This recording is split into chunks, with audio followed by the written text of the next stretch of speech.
بہت پہلے کی بات ہے، ایک دور دراز کے ملک میں ایک نیک اور انصاف پسند بادشاہ حکومت کرتا تھا۔ وہ چاہتا تھا اس کے بعد کوئی شخص بادشاہ بنے جو ایماندار، عقل مند اور رحم دل ہو، لیکن اس کے کوئی اولاد نہیں تھی۔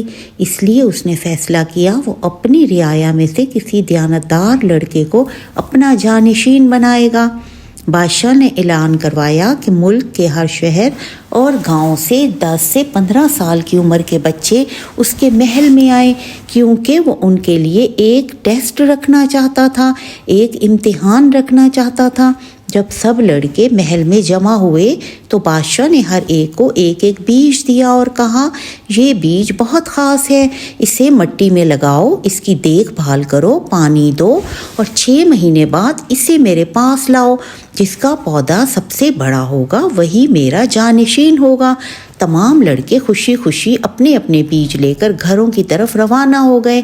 ان میں ایک غریب مگر ایماندار لڑکا حیدر بھی شامل تھا۔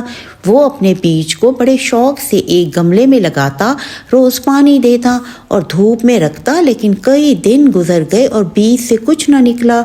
ہفتے مہینوں میں بدل گئے مگر حیدر کے گملے میں کوئی پودا نہ لگا۔ وہ بہت پریشان تھا، لیکن اس کی ماں نے اسے تسلی دی کہ بیٹا، تم نے اپنا کام ایمانداری سے کرنا ہے۔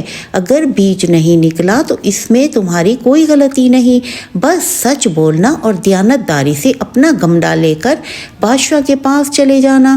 6 مہینے مکمل ہونے کے بعد تمام لڑکے اپنے گملے لے کر محل پہنچے۔ کچھ کے پاس خوبصورت گملوں والے پھول تھے، کچھ کے گملوں میں بڑے بڑے پودے اگائے تھے، مگر حیدر کا گملہ بالکل خالی تھا۔ وہ بہت شرمندہ تھا، مگر پھر بھی ماں کے کہنے پر ایمانداری سے خالی گملہ بادشاہ کے سامنے رکھ دیا۔ بادشاہ نے سب کے گملے غور سے دیکھے۔ آخر میں حیدر کے خالی گملے پر نظر پڑی تو وہ مسکرایا اور بولا، تمام بچے یہ سن لیں، میرا جانشین مل گیا۔ سب حیران ہو گئے، بادشاہ ایک خالی گملہ رکھنے والے لڑکے کو کیوں چن رہا ہے؟ بادشاہ نے وضاحت کی، جو بیج میں نے دیے تھے وہ سب بیکار اور سوکھے تھے، ان میں سے کسی کا بھی اگنا ناممکن تھا، لیکن پھر بھی تم سب نے خوبصورت پودے لے کر آنے کی کوشش کی، جو بظاہر کرتا ہے کہ تم نے یا تو دوسرا بیج بو دیا یا جھوٹ بولا، مگر عمر وہ واحد لڑکا ہے جس نے ایمانداری سے وہی گملہ پیش کیا جو حقیقت میں تھا، اس لیے میں اسے اپنا جانشین مقرر کرتا ہوں۔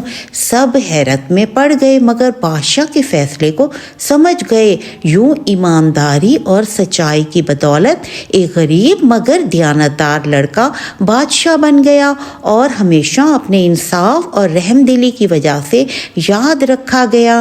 بچوں، سچائی اور ایمانداری ہمیشہ کامیابی لاتی ہے، چاہے حالات جیسے بھی ہوں۔